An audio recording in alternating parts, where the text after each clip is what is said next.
আসসালামু আলাইকুম পরাণের ভাই বোন। দেখেন রাস্তা থেকে শুরু করলাম ভিডিওটা। বলেছিলাম না বোনের বাসায় যাব, বৃহস্পতিবার সন্ধ্যায় যে বোনের বাসায় গেছি রাস্তার ভিডিও দিয়েছিলাম আপনাদেরকে গতকালকের ভিডিওতে। আজকে শুরু করলাম রাস্তা থেকে। এই দেখেন একটু গোসারির দোকানেও গেলাম, রাস্তা শেষে গোসারির দোকানে গেছি। এখানে গিয়ে কিছু জিনিসপাতি নিছি অফ ক্যামেরায়। এখানে কি কি পাওয়া যায় তা এক লোক আপনাদেরকে দেখাই দিলাম। দোকানটা অনেক বড় ছিল, অনেক কিছুই ছিল, তাই একটু আপনাদের সাথে শেয়ার করলাম। অফ ক্যামেরায় অনেক জিনিস নিয়ে চলে গেছিলাম বোনদের বাসায়, যেখানে আমার 3 বোন 3 বাচ্চা আমার মা অপেক্ষা করতেছে। সেখানে গিয়ে দেখি বিশাল আয়োজন। এই দেখেন বোনের ছেলেরা মেয়েরা কি করতেছে। ওরা এই যে ড্রয়িং করতেছে, দুষ্টামি করতেছে। আমাকে দেখে সবাই লইরা সইরা বসলো একটু। বাপসাপ আছে তো, আমি তো ওদের বড় খালামণি। যাই হোক, ওরা এই যে ইয়া করতেছে, ভিডিও করবো দেখে আমার দিকে আবার তাকাইলো আর ড্রয়িং করতেছে, খেলাধুলা করতেছে। আজকের ভিডিওটা একটু অন্যরকম, ব্যতিক্রম অন্য ভিডিওর থেকে। কারণ আজকের ভিডিওতে আমার এই যে 3 ভাগ্না ভাগ্নি দেখা যাবে, 2 ভাগ্না 1 ভাগ্নিকে দেখা যাবে। আমার এক মেয়ে, এই আমাদের 4 বোনের এই 4 ছেলে মেয়ে, 2 মেয়ে 2 ছেলে।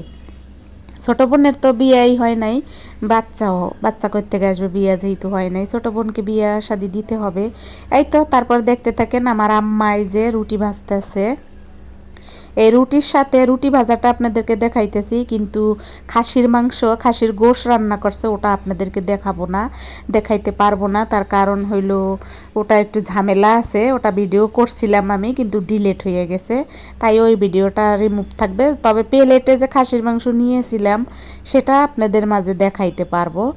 আর তখন হুড়াহুড়ি করে আমরা খেয়েও ফেলছি, আম্মা রান্না করছে বলে কথা। আর আমার আম্মা এক সময় খুব সুন্দর রান্না করতে পারতো, সুন্দর করে গুছগাছ করে কাজ করতো। আমার আম্মা কম কাজ করতো, কিন্তু যেটুক করতো পয় পরিষ্কার এবং সুন্দর করে করতো। অনেকগুলো রুটি আমার আম্মা দাঁড়াই দাঁড়াই ভাজছে। আমার আম্মা আমাদের কাছে কাজ করলে তার কোনো কষ্ট হয় না। আর আমার আম্মা যেভাবেই কাজ করে মোটামুটি আমরা চলে আমাদের। কিন্তু আমার আম্মার কাজ পছন্দ না। যাই হোক, আমার ভাইয়ের কাছে আমার আম্মা থাকতে পারে না, এটা একটা বিরাট ব্যাপার এগুলো আমি আপনাদের সাথে শেয়ার করতে চাই না। আমার আম্মা বেশ কিছু দিন ধরে আমাদের কাছে ঢাকা। যাই হোক, ভালো আছে আমার আম্মা, এটাই শুকরিয়া আল্লাহর দরবারে। আপনারা সবাই দোয়া করবেন আমার আম্মার জন্য, যে সে আমাদেরকে এখনও রুটি ভেজে খাওয়ায়, আর আমরাও তার হাতে রুটি খাইতে পারি, বা তার হাতে টুকিটাকি রান্না বাড়া আমরা খাই। এরপরে দেখেন এ পর্যায়ে যে আমার মেজো বোন, ও হইল মুরগি মেরিনেট করতেছে। বাচ্চারা মুরগি ফ্রাই খাবে, তাই বাচ্চাদের জন্য মুরগি মেরিনেট করতেছে। বোঝে নেই তো কষ্ট। যদি বৃষ্টি, আজ কতদিন ধরে তো বৃষ্টি, সে তো আপনারা সবাই জানেন। যারা আমার ভিডিও দেখেন তারা তো জানেন যে বৃষ্টির ভিডিও আমি দিয়েছি। তারপরে পাশাপাশি অফ ক্যামেরায় কত কাজ বাজ যে করি, আর যেহেতু আমি ছোটোখাটো ব্যস্ত থাকি, যার ফলে আপনাদের মাঝে আসলে অনেক কিছু খুঁটিনাটি তুলে ধরতে পারি না। তবে আমার খুব ইচ্ছা যে আমি একবারে লাইভ কাজ দেখাবো আপনাদেরকে, আমি কি কি করি, কিভাবে করি, কিন্তু সেটা তো সম্ভব না, কখনোই মনে হয় সম্ভব হবে না। আর আমার এই মুহূর্তে যারা আমার ভিডিও দেখতেছেন, যারা দূর দূরান্ত থেকে আমার ভিডিও দেখতেছেন, তাদেরকে তো আমি আমার অন্তরস্থলে জায়গা দিয়েছি। আর যারা নতুন মনে মনে ভাবতেছেন আসবেন দেখবেন, একটু দেখছেন ছেড়ে গেছেন, তাদেরকে আমি বলবো ছেড়ে যাইয়েন না, দেখেন। আমার মনে হয় এভাবে ভালো লাগবে। আর আপনারা যদি ভিডিও চ্যানেল না খুলে থাকেন, চ্যানেল খুলেন, আপনারাও ভিডিও করেন, আমি আপনাদের ভিডিও দেখব। এই মুহূর্তে আপনারা যারা আমার ভিডিও দেখতেছেন, তারা অবশ্যই আমার ভিডিওতে আগে একটা লাইক দিবেন, পরে কমেন্টস করবেন, পুরো ভিডিওটা না টেনে দেখবেন। আমাকে যেভাবে আপনারা উৎসাহ দিয়ে এগিয়ে যাইতে সাহায্য করতেছেন, আমাকে এভাবে পাশে রাখবেন, আমি যেন আপনাদের মাঝে বারবার নতুন ভিডিও নিয়ে ফেরত আসতে পারি। আর আপনাদের সাথে এরকম বক বক করে কথা বলে আমার যেন জীবনটা এভাবে কেটে যায়। যাই হোক, দেখেন আমার বোন কিন্তু অনেক সময় নিয়ে মশলা নিতে আছে, যদিও সে একটু অন্যরকম অ্যাক্টিভতা তার ভিতরে, সে একটু অন্যরকম স্মার্ট তার ভিতরে। যাই হোক, আমি আপনাদেরকেও বিষয় নিয়ে কথা বলতে চাই না, কথা বলতে চাই এইটা যে যখন বৃষ্টি হইতো গ্রামের বাড়িতে যখন ছিলাম, ছোটোবেলাটা তো গ্রামের বাড়িতেই কাটাইছি, বেড়েও উঠেছি গ্রামের বাড়িতে, তখন মা চাচিরা খুব তাড়াহুড়া করে রান্না বাড়া করতো। কেউ মুরগির মাংস রাঁধতো, কেউ হাঁসের মাংস রাঁধতো, কেউ হয়তো দেখা গেছে কি যে বউয়া ভাত পাকাইতো, ভর্তা বানাইতো, এরকম রান্না করতো। তো সবাই কম বেশি দিয়া খাইতো, বিশেষ করে আমার আম্মা সবাইকে দিয়া খাইতো। তবে আমার আম্মার হাতের রান্না সবাই খাওয়ার জন্য অপেক্ষা করতো। ভাত তরকারি তাদের রান্না করা হইয়া গেল, অপেক্ষা করতো আমরা কখন খাবো, কখন তারা নিবে খাবে। তারপরে খাইয়ে আবার আম্মার বদনাম করতো, ঝাল বেশি হয়েছে, তেল বেশি হয়েছে, মশলা বেশি হয়েছে, কিন্তু অপেক্ষা করতো, কিন্তু বাটি নিয়ে অপেক্ষা করতো। যাই হোক, এগুলো বলতে চাই না। আমার আম্মার অনেক গুণ আছে, আবার অনেক গুণ নাই। তারা সব সময় আমাদের সামনে এগুলোই তুলে ধরতো আমাদের আত্মীয় স্বজনরা। আর এই যে দেখেন আমার আমার বোন ওই আবার এটা ম্যারিনেট করা মাংসটা ভাজতেছিল, মুরগির মাংস ভাজতেছিল।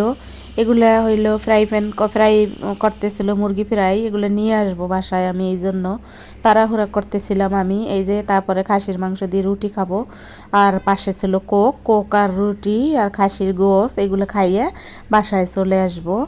মুরগির মাংস ফ্রাই আর রুটি যে আনবো এটা অফ ক্যামেরায়, এটা আমি আপনাদেরকে দেখাইতে পারবো না, কেন জানি মনে ছিল না ভিডিও করতে। যাই হোক, এগুলা বাসায় নিয়ে এসে খাইছে, বাচ্চা খাইছে, সেটাও ভিডিও করতে মনে ছিল না। যাই হোক, ওগুলো আসলে বলতে চাই না। তবে গ্রামের বাড়ির কিছু কথা বলতেছিলাম আপনাদের সাথে। কারণ হইল কি, যে গ্রামে আসলে আম্মা যখন গ্রামে ছিল বা আমরা যখন গ্রামে ছিলাম, তখন এরকম আম্মা রান্না করতো, আর আম্মার হাতের রান্না খাওয়ার জন্য সবাই বসে থাকতো, কখন আমরা খাবো। তখন আমাদের ঘরে কারোরে দিয়ে বাটি দিয়ে পাঠাই দিবে যে তরকারি নিয়ে আসো। কিন্তু খাওয়ার পরে আমার আম্মাকে আবার আমাদের সামনে আমার আম্মাকে ছোট করে, মানে আমাদেরকে পচাইতো, আমাদেরকে চেতাইতো, যেটাকে বলে আমাদেরকে রাগান্বিত করার জন্য বলতো। আমার চাচি, চাচাতো বোন, ভাই অনেকেই বলতো এরকম। আপনারা কারা কারা এরকম সম্মুখীন হয়েছেন জানাবেন আমাকে। এখন আমার অনেক বিরক্ত লাগে, তখনও বিরক্ত লাগতো, কিন্তু মাঝে মাঝে মজা লাগে এসব মনে পড়লে, যে আমার আম্মার হাতে রান্না খাওয়ার জন্য বসে থাকতো। আর পরে আমার দাদা বলতো, আরে খাইয়ে নে, যারা আসতো বাটি নিয়ে তাদেরকে বলতো খাইয়ে নে। একটা দুবলা রান্না করলেও বউ ভাল লাগে, তেল জাল দিয়ে রান্না করে বউ, তোরা তো কষ বেশি তেল দেয়। তারপরে এই পর্যায়ে দেখেন, এই যে আমি শুক্রবার সকালবেলা এই যে রান্নাঘরটা পরিষ্কার করেছিলাম অফ ক্যামেরায়, সেই লুকটা একটু আপনাদেরকে দেখাই দিতে আসি। আমার রান্নাঘরটা কেমন থাকে, কিভাবে থাকে, সেটা দেখাই দিতেছে আপনাদেরকে। এই যে দুপুরে রান্না করব গোশের তরকারি, সেই জন্য ওটা ভিজাই রাখছিলাম, মশলা টশলা সব বের করে রেখেছিলাম। এই তো দেখেন আমার রান্নাঘরের লুক, একেবারেই ছোট, কিছু রাখার মতো কোনো কায়দা নেই। যে উপরে কিছু জিনিস রাখা, কিছু বস্তা টস্তা রাখা, ওর ভিতরে হাঁড়ি পেতিল আছে। তারপরে সাইডে থাকবে কিছু হাঁড়ি পেতিল রাখা, এই তো কিছু হাঁড়ি পেতিল দেখা যায়। এভাবেই আমার রান্নাঘরটা থাকে। বোঝেনি তো, ঢাকা শহর, ঢাকা সিটি, তারপরে এই এলাকায় এরকমই ছোট ছোট ঘর, ভাড়া অনেক। আর এই যে রান্নাঘরটাই শুধু টাইস করা, আর যে 2-3টা রুম আছে এগুলা কিন্তু আবার টাইস করা না, আবার বাথরুম 2টা আবার টাইস করা। আজব না বলেন? আজব। 4,000, 5,000, 6,000 টাকা দামের একটা চুলা, এই মাত্র বাড়িওয়ালার এই গ্যাসের কারণে আমার এই চুলা নষ্ট হয়ে গেছে। হঠাৎ করে গ্যাস নাই, বাসায় এসে দেখি গ্যাস কাইটা দিছে। মিনিমাম কত মাস, প্রায় 1 বছর গ্যাস ছিল না। তখন আমার ওই চুলাটা একেবারে অকেজ হয়ে গেছে। পরে এই নতুন চুলাটা আবার আমার হাজবেন্ড আনছে টাকা খরচ করে।